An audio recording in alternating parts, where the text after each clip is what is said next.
Hi, my name is Raheem Aljumi, and this is another episode of Into Your Reality. I have the distinct pleasure right now to be sitting here with Miss Cassandra. Miss Cassandra, say hello to everybody. Hello, everyone. Good deal.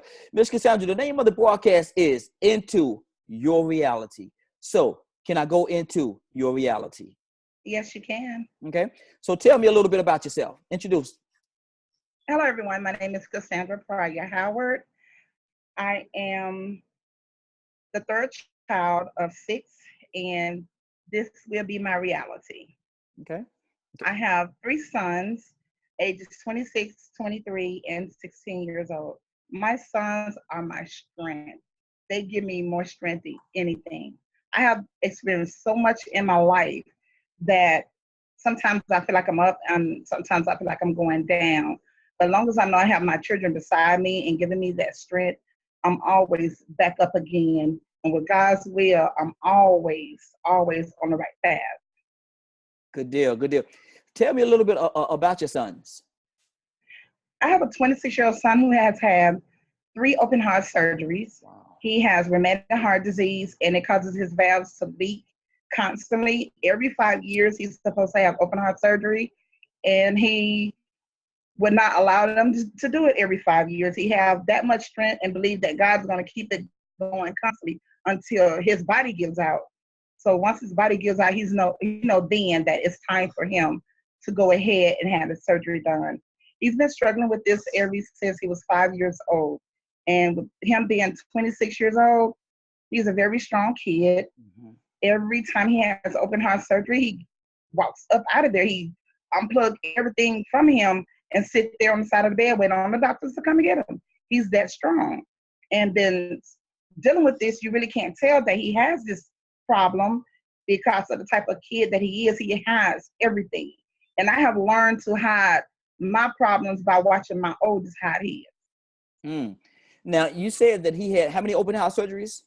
He have had 3 open heart surgeries. Mm. Mm. And on his first open heart surgery, he was 6 years old, and the doctor came and told us he might not survive the open heart surgery. He walked into the room, and he asked the doctor if he believed in God. And the doctor looked at him and said, actually, I'm an atheist, and no, I don't believe in God. My son held his hand and said, you will believe in God after this because only you can survive me. My son had to have open heart surgery, and throughout everything that he was going through on that morning, they came back and they told us, well, he didn't survive that, and that what we have to do is try to see what can we do to keep him going because we don't think that what we're doing for him is going to work. After having all those doctors sit down with me, the doctor that he held his hand and told him that only you can survive me, that doctor stood up and walked right back in there by himself and helped my son survive his open heart surgery. And once he survived that open heart surgery, he came back in. He said, I do believe in God now. He said, because if it wasn't for your son telling me that I'm the only one that can survive him, I wouldn't be who I am right now. He said, I felt God's presence. And since that 6-year-old kid told me I'm the only one that can survive him, I am most definitely, and I do believe in God. And that doctor told us that. When he told us that, I thought, oh, wow, a 6-year-old allowed a doctor to tell him that only he can survive him and allow him to be where he is right to this day. And that doctor told us that he has been going to church every since my son told him that. And he is one true believer that God does exist. Yes, absolutely. Absolutely. That is amazing right now. As a matter of fact, we could end the broadcast right now because that within itself is absolutely amazing. Let's talk about your other sons. My 23-year-old son, he has systemic lupus, which is dermatomyositis, is a condition that allows his body to do different kind of things. It started off with his skin, and with his skin becoming very infected, red, like somebody put a match to his skin, and then it started turning purple. So once it started turning purple, it gets to his bloodstream and it starts to caused his organs to tear down, Mm. as well as caused him to be paralyzed. We didn't know he had this skin condition until he was in the 9th grade, Mm-hmm. and he was having a hard time waking up out of the bed. When he get out, he would have to crawl out of the bed. So just so happens that his brother's mom on his dad's side allowed us to go into one of her appointments that she wanted and had for 6 months. So she said, you know what, just let him go because something is really going on with this kid. We get there and they did a biopsy on him. And when they did a biopsy, they called us back within the next day and told us we needed to get him to the hospital immediately because he was dying. And that's when we found out that he has dermatomyositis, which is a systemic lupus that causes him to his organs to shut down as well as causing his bones to deteriorate. So we've really been fighting this with him. But what I teach my kids is that whatever the doctor tells them that they have, Mm-hmm. is the difference. Don't believe it, even though you know it's there. You don't have to believe it. Just think the opposite. Start thinking positive because long as you know and they're telling you that you have this condition, it's going to affect you. Do not allow that to affect you. Keep on living day to day. And my kids have been living, my sons have been living day to day, not even allowing anything that the doctor have told them that it would affect them for the rest of their life. They don't believe in what the doctor's saying, okay, they're going to affect you for the rest of your life. It's like they say, Mom, we know we have a long time to live.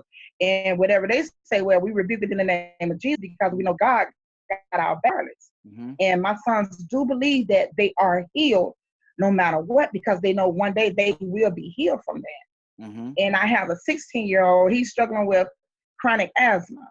Mm-hmm. And we constantly have to keep him on the breathing machines all the time due to the fact that his immune system is kind of weak. So it's really like affecting it.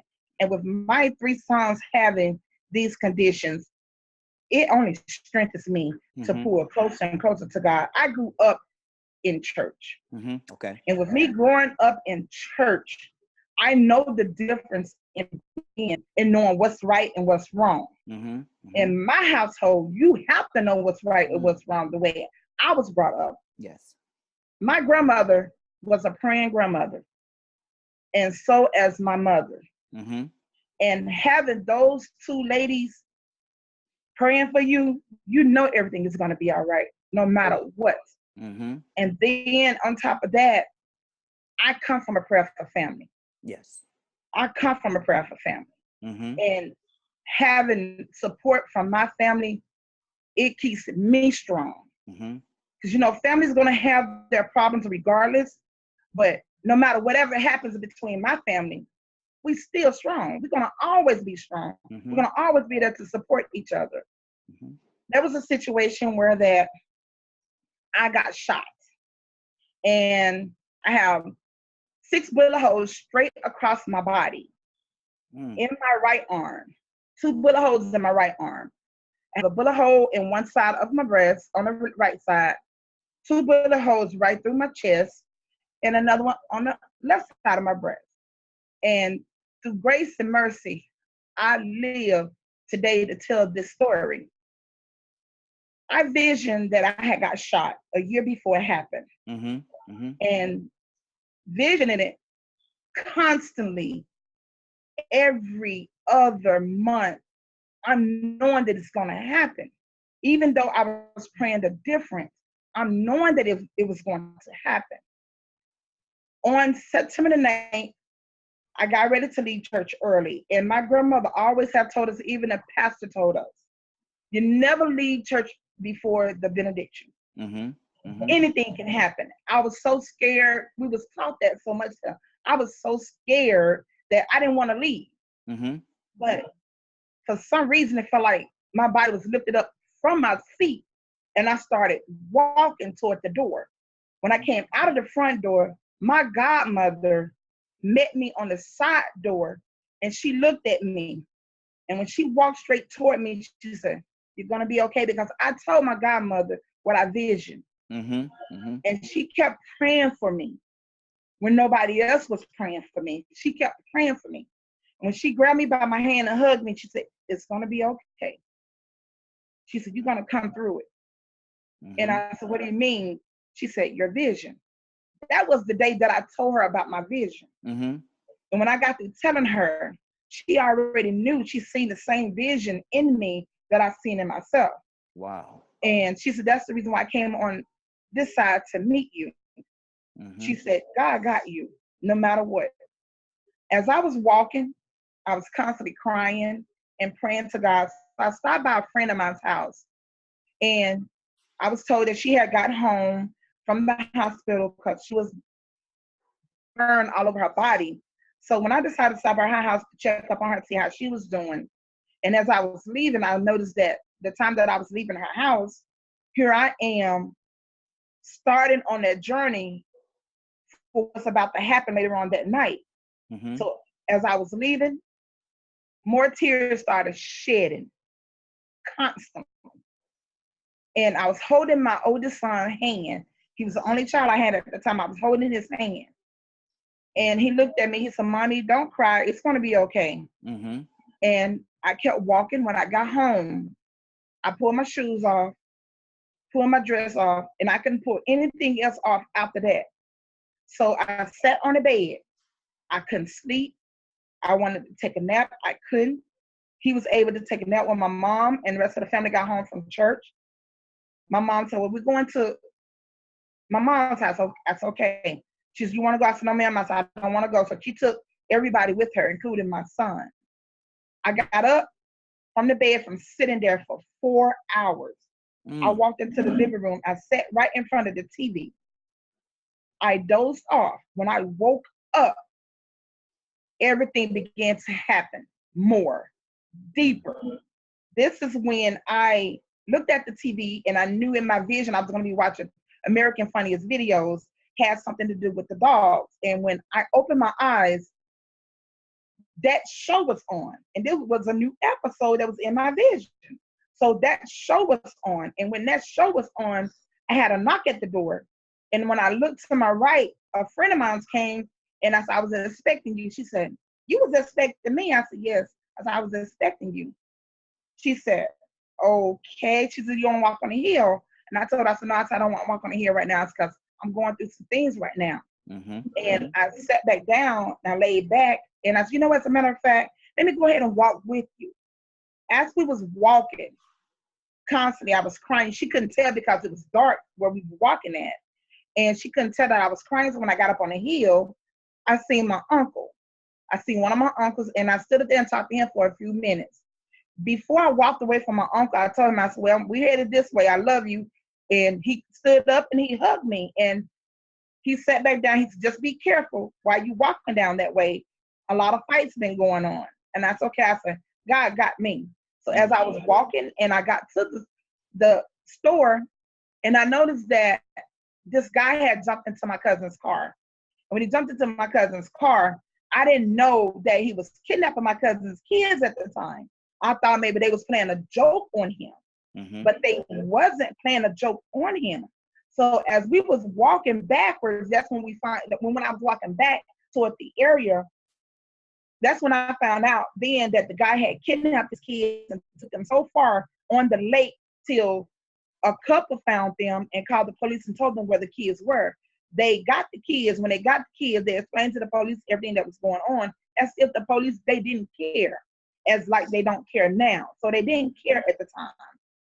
And all of a sudden, a crowd just started forming all around us. I walked into the laundry room and I had my neighbor's daughter, and I said, okay, I'm gonna leave you right here. I'll be right back. Came back outside. The part that I didn't see in my vision was getting into the car with my sister and my cousin. So I left my friend there and I went and got in the car with my sister, my cousin, and my nephew. And I got back from with them. They said, okay, let's go across the street, see what's going on over there. We stopped in the store. We came out of the store. We walked. We stood. My cousin and I, we stood on this little platform that separated the store from the laundromat. And as I was standing there, my neighbor's daughter came and she was looking at me. So I went and got her. And as I stood there with her, I'm saying to myself, okay, this part is not in my vision. Maybe this is not going to happen. Maybe it was just something that was getting me prepared on another day. So when I seen a group of guys coming up, argument started. I got my neighbor's daughter and I walked her back into the laundromat where her mom was. I came back out on the stoop, stood beside my cousin, and all of a sudden the argument started. The owner of the laundromat came out. He's the one that started these guys shooting at each other because he got his gun, came out and shot up in the air. So when he shot up in the air, that's when everybody started running. Mm-hmm. And I couldn't run. And at the time, neither could my cousin. Everybody turned around to see where the altercation was coming from.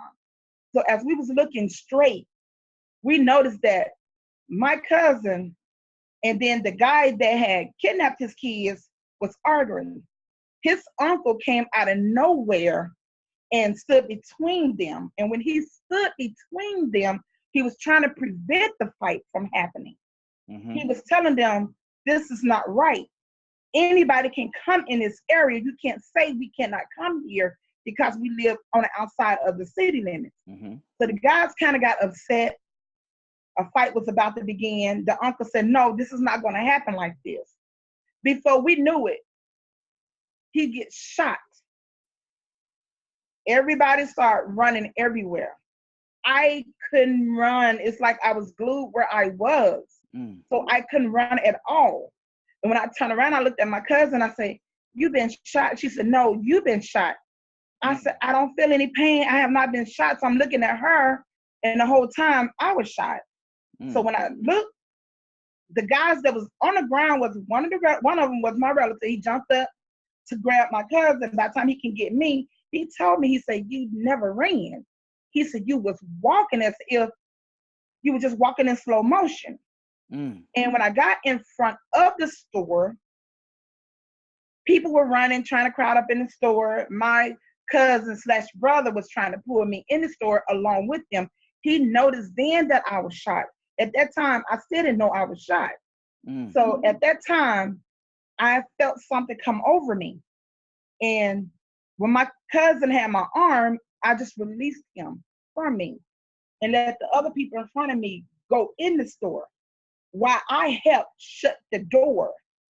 I turn around slowly. Everybody's still running. I'm still just moving very slow. And when I got beside these two young girls, they were screaming and hollering. So as they was screaming and calling out people names, calling out the person name that had, I guess he must have gotten shot across the street or something. And I looked at them and they looked at me and they said, you been shot, you bleeding, you bleeding. I said, no, that's not my blood. It's not my blood. And when I turned around and looked at those young ladies, I felt my body shift in front of them. When my body shifted in front of them, I felt heat straight across my chest. But here I am still not knowing I was shot straight across my chest. Wow. My cousin, another relative of mine, had his wife and son. He jumped over his car to grab them and pull them in. His wife was trying to grab me because she knew at that time I had gotten shot.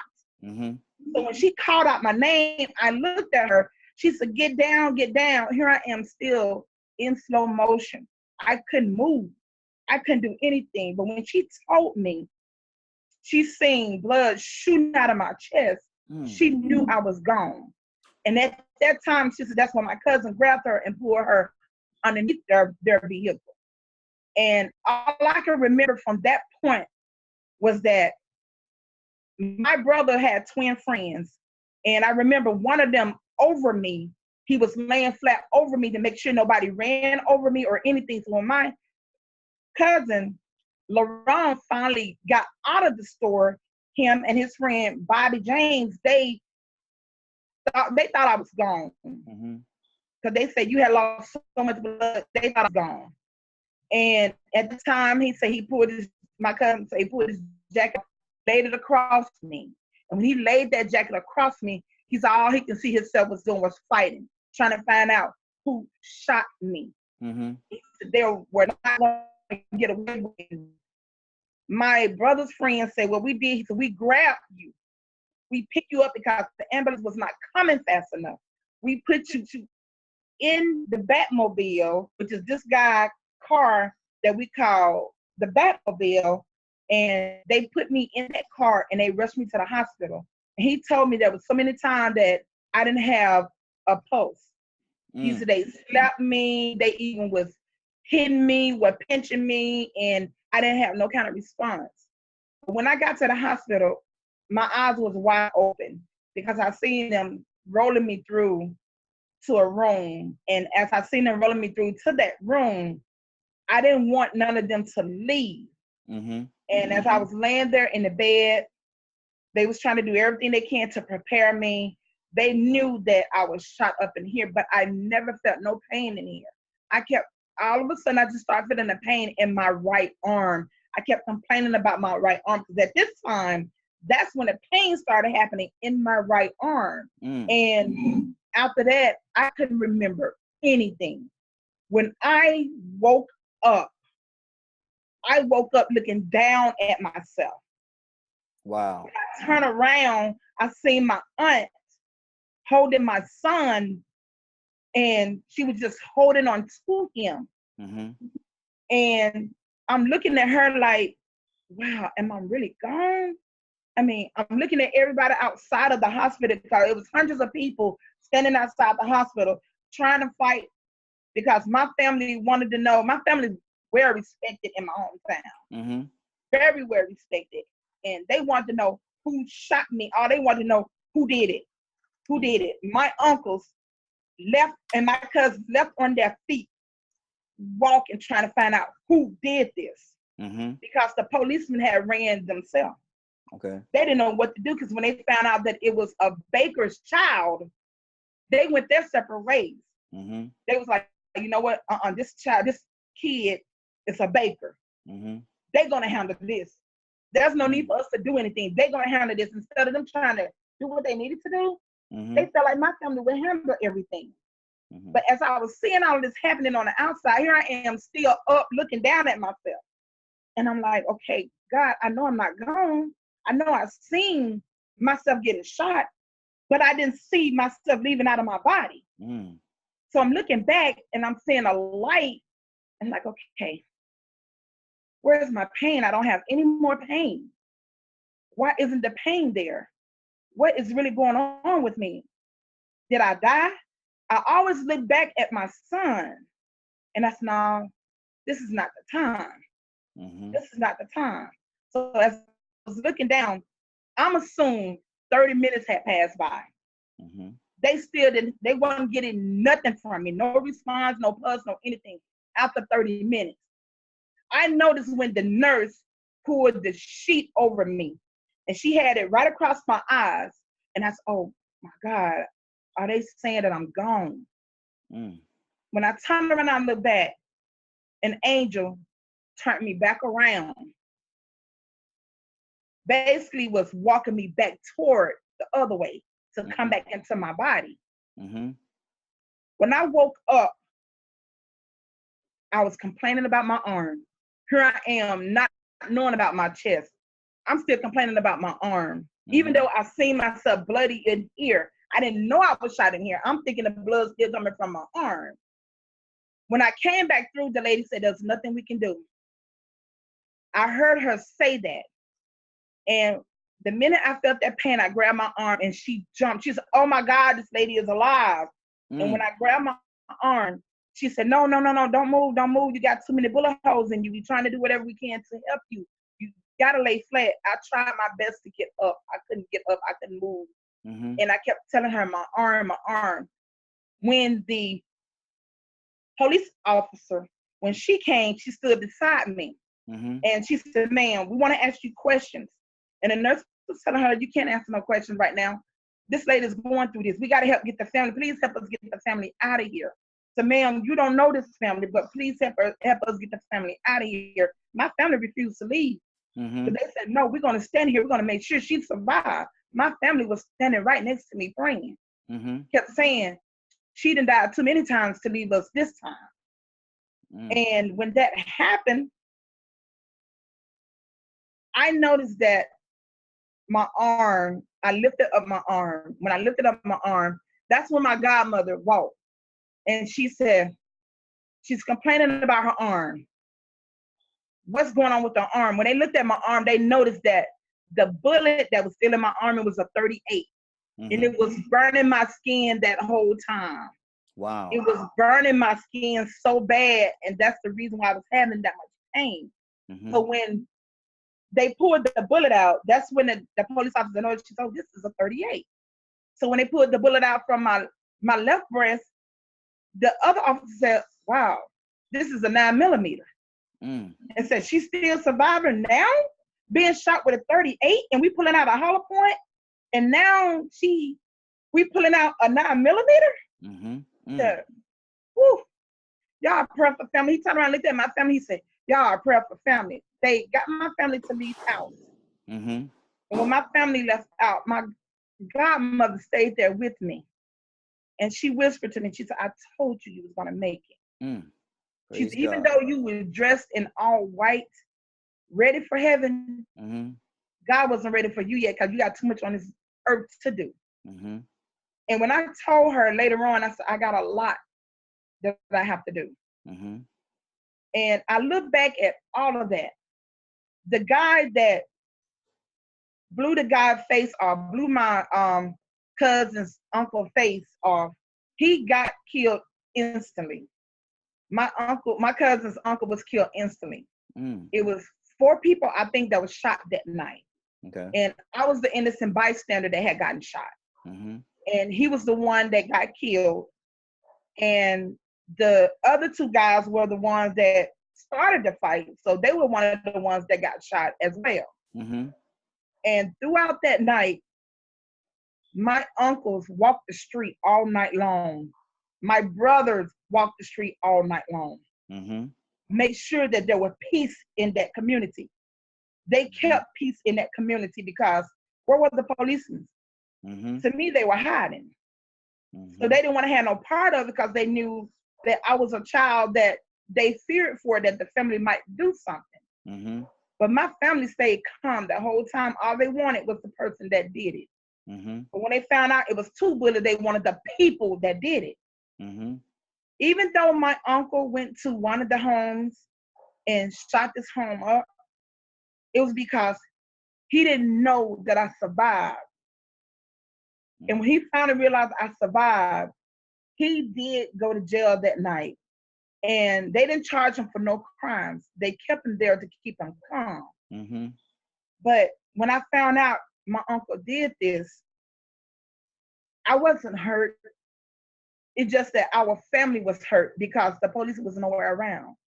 They was running like everybody else were. Instead of helping out and helping people, they get in their cars and they take off and leave. So at this time, I'm healing. And the crazy part about it is that I received a big fruit basket from Denzel Washington and the crew that was doing the movie Mississippi Masala. Yes. I received a big fruit basket. And they told me that Denzel said, the young lady, that if she survived this, I want to meet her. I really want to meet her. And just so happens that he didn't get a chance to meet me. And I still believe one day I am going to meet him because I'm going to tap him on the shoulder. So I'm that young lady that survived that shooting that night. There you go. So that he will remember that I am that young lady that survived with 6 bullet holes in me.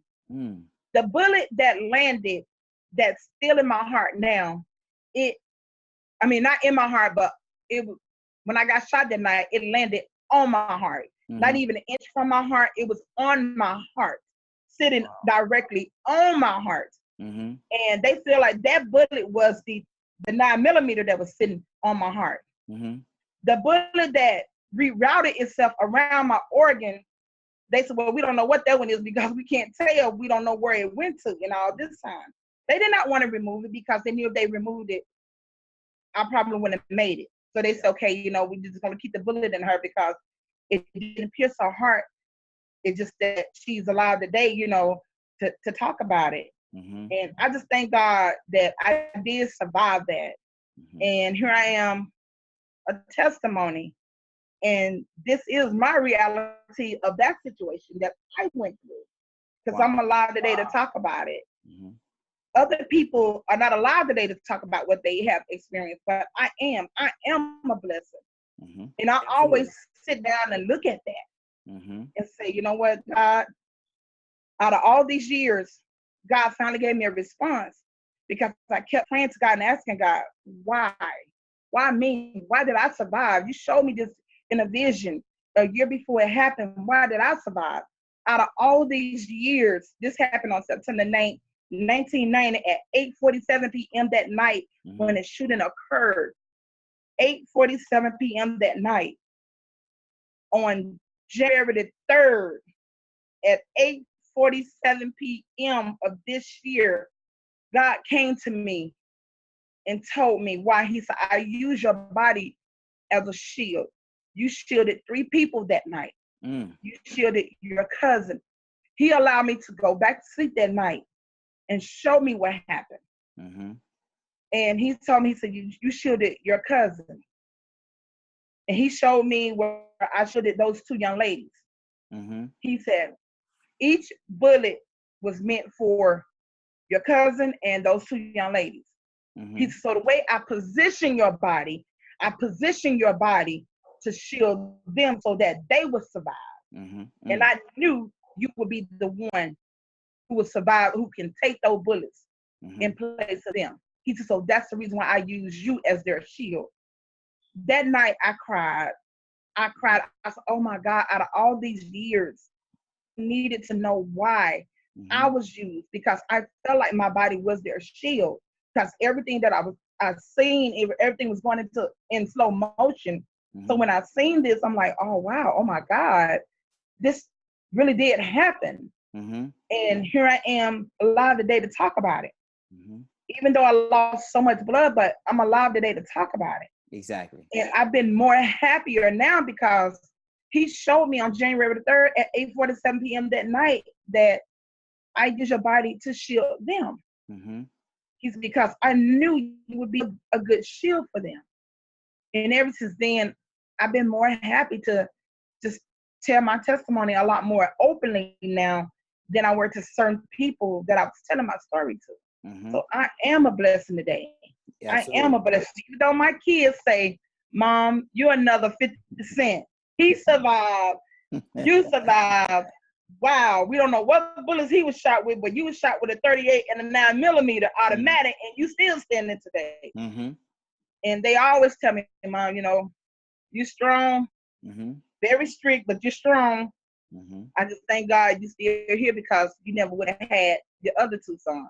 Exactly. Exactly. Now you put a lot out there just now, and I want to tell you that I really appreciate your openness in what you're talking about. But let me ask you this question: all that happened a few years ago, and you know that it's all because of God. He allowed you. He allowed you to make it to the point where you are today, and to Yes. God, to certainly to God be the glory. But how are you doing today? What is your reality today? My reality today is that I have seen so many young kids that hang out there in the streets. Mm-hmm. Like my son's friends, I would sit down with them, I would talk to them, let them know there's nothing out there but trouble. Mm-hmm. And my son told me, he said, man, if I tell y'all what happened with my mom, y'all won't believe me. So when they asked me, said, your son said you got shot 6 times.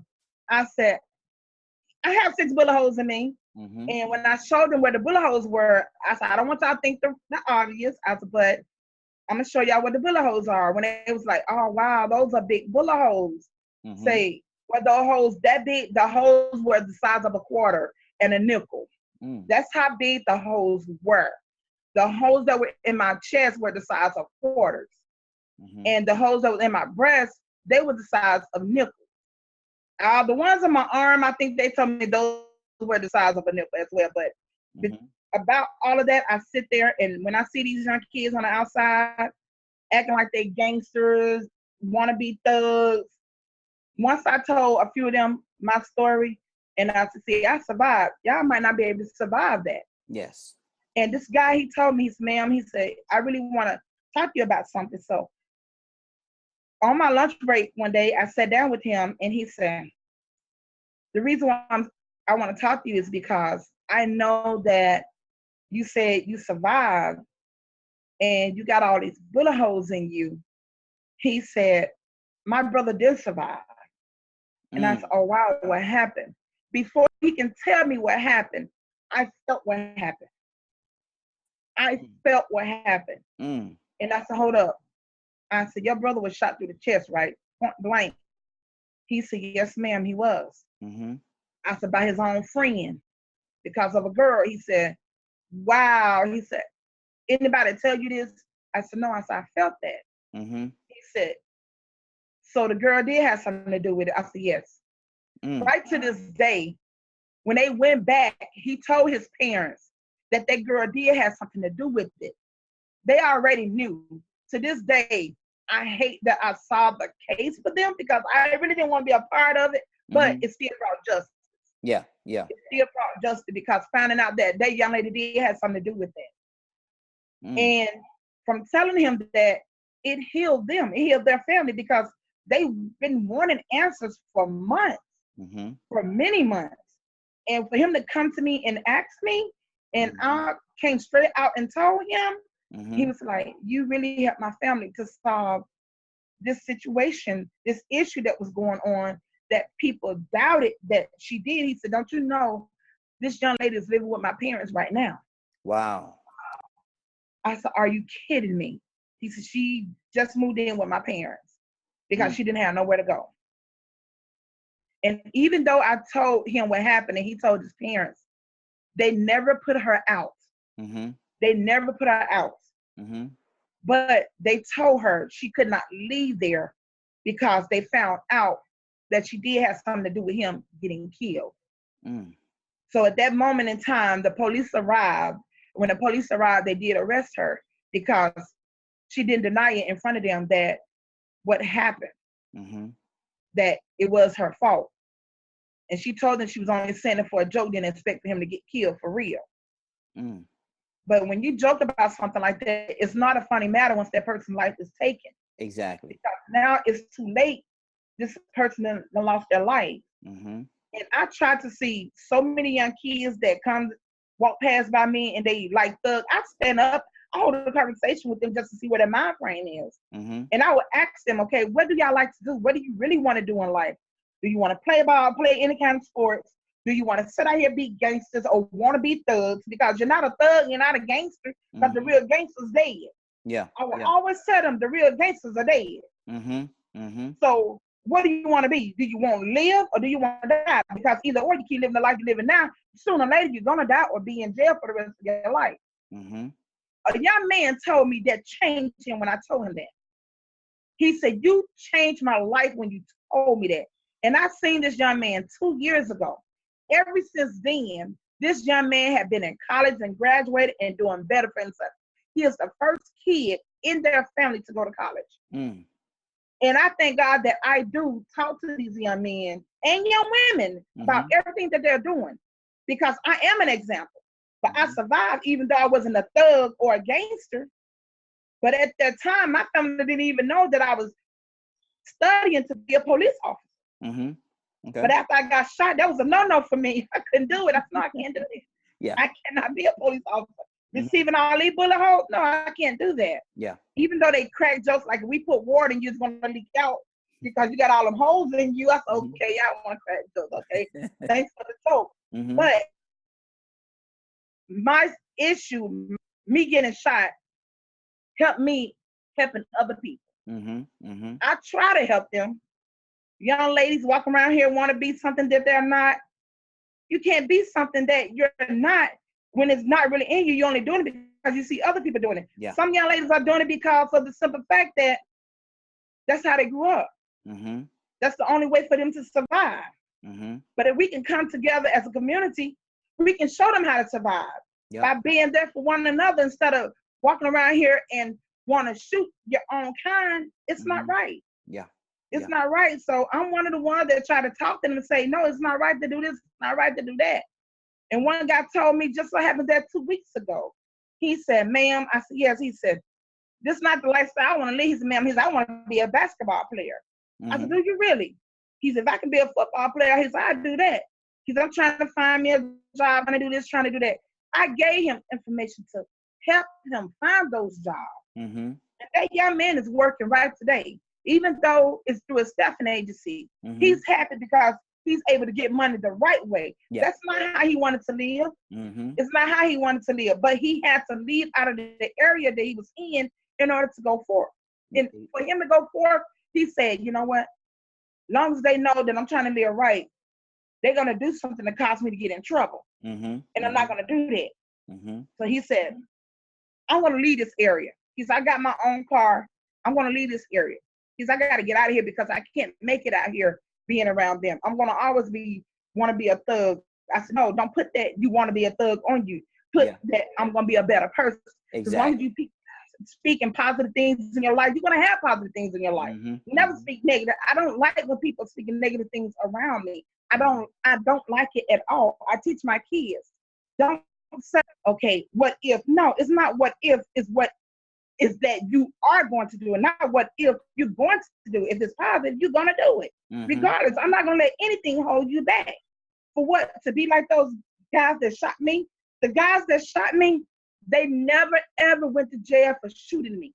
Mm. My family fought it. They fought it. I didn't. Mm-hmm. The guy that got killed, they never went to jail for that.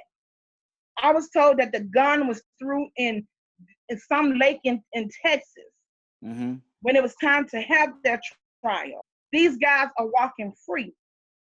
And when I seen one of the guys, I came outside. It was a month or two later after I had gotten shot. And I said, okay, can I speak with you for a minute? He didn't want to speak to me. He said, no. He said, your family. He said, I'm scared of your family. I said, no, it's just you and I. Mm-hmm. Let me speak to you for a minute. He walked up to me. This young man started crying. He said, I'm sorry. I said, no, that's okay. I said, I forgave you a long time ago. I said, because it's not like that. You was trying to shoot me. The bullets weren't meant for me in your eyes, but God allowed me to receive those bullets to protect my cousin and somebody else. I told him that. Mm-hmm. At that time, I didn't even know that that's what God used my body for, because it was so many years that I had to look at this. Mm-hmm. And come to find out, God did use my body to shield them. And like I told him, I said, the night it happened, I forgave y'all. Then I said, I even forgave y'all before it happened, because I knew it was going to happen. Mm-hmm. He said, wow, are you kidding me? He said, well, you know, I'm on crutches because I got shot in the leg. And I told him, I said, you know what, to be honest, you deserve that. Yeah. I said, because y'all didn't have no business out there shooting anyway. Mm-hmm. Just to stop the people from the city, from the outside the city limits, from coming in the inside of the city limits. I said, that's wrong. I said, those people you were fighting were my cousins. Mm-hmm. Oh, wow, I didn't know they were your cousins. I said, either or, instead of fighting one another, y'all should have been joining hand in hand. Mm-hmm. And try to be there for each other. And as time and years passed, these guys became cool. Even though they don't talk about what happened. Mm-hmm. But these guys became cool. Yeah. And when I seen one of the guys, as we are of age now, I asked him, I said, now, how does it feel to look back and realize you never served time in prison for it? Mm. He said, I wouldn't have a wife and I wouldn't have kids. Yeah. Mm-hmm. I said, exactly. Mm-hmm. Mm-hmm. And I grabbed him even that day, a month or so after it happened. I grabbed him, I hugged him, I made him hug me. Yeah. And when I seen him again, he hugged me then. Mm-hmm. So it's like every time I see him, we always hug each other. Mm-hmm. Always. But he did tell me something. And I told him, I already knew. He said, I'm the one that had the 38. Mm. I said, wow. He said, I'm the one that had the 38. I said, that's fine. I said, that's the same 38 that's in the Texas Lake, right? He said, yes. He said, somebody took it from me and they drove it there that night. And I said, okay, but it's years later, you know, y'all got acquitted for it. So there's nothing we can do about it. I said, the only thing we can do right now is just join hand in hand and be that person or be the people that we need to be right today to keep the community. Mm-hmm. Exactly. Those young men change throughout time. Mm-hmm. And I found out that one of the young men he decided that he would continue to stay on that path. Mm. But he ended up getting killed because he stayed on that path. Mm-hmm. Mm-hmm. The other one ended up on drugs because he stayed on that path. Mm-hmm. But when you constantly live in a path and you're not trying to get away from that environment, something's gonna happen. Prison or the grave. That's right. That's right. There's only two roads. There's only two roads you can end up. Well, I'm looking at the time, and actually, it's about time for us to close up. I'd like to do a part 2 with you because I know there's a lot more tied up into your story. I know there's a lot more tied that we didn't get an opportunity to get to right now, but I want to give you an opportunity right now to say anything that it is that you might want to say in your closing. What would you like to say in your closing? In my closing, I would like to say that we need to come together as a community. Mm-hmm. We don't need to fight one another.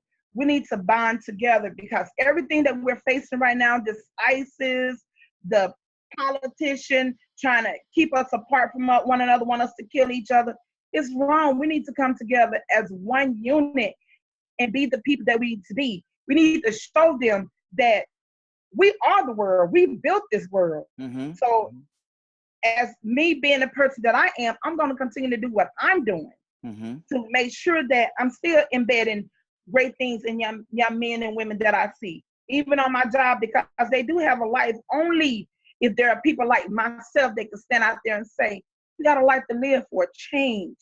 You change. That's part of help changing the world. If you change, your friends would change. Your friends would change. Other people beside them would change. So long as we change in the world, we can change. You can change your future. And you know what? You said something that was real powerful right there, because what a lot of people don't understand is that it starts with one. That's right. It starts with one person. One person have to make that change. And once they make that change, you'll see it's like almost like a ripple effect. It'll spread out. And before you know it, your whole group, your whole clique, if you will, is changing and doing something positive. Cassandra, I want to thank you very much. Thank you very much for allowing us to come into your reality. I want to let everybody know if you want to get in contact with the broadcast, we would love to have you. We'd love to actually give us a call, 678-381-1973, 678-381-1973, or send us an email, heavensaidyes@gmail.com, heavensaidyes@gmail.com. This is Into Your Reality. I'm Raheem Ajame. Want you to do me two favors, if you will. One, I want you to go out there, find somebody, and I want you to give them a hug, because you never know. It could be the only hug that they get, or it could very well be their last. And Amen. I want you to say a prayer for me, because I'm certainly praying for each and every one of you. This is Raheem Ajame, and we're exiting another episode of Into Your Reality. Love you all. Stay blessed.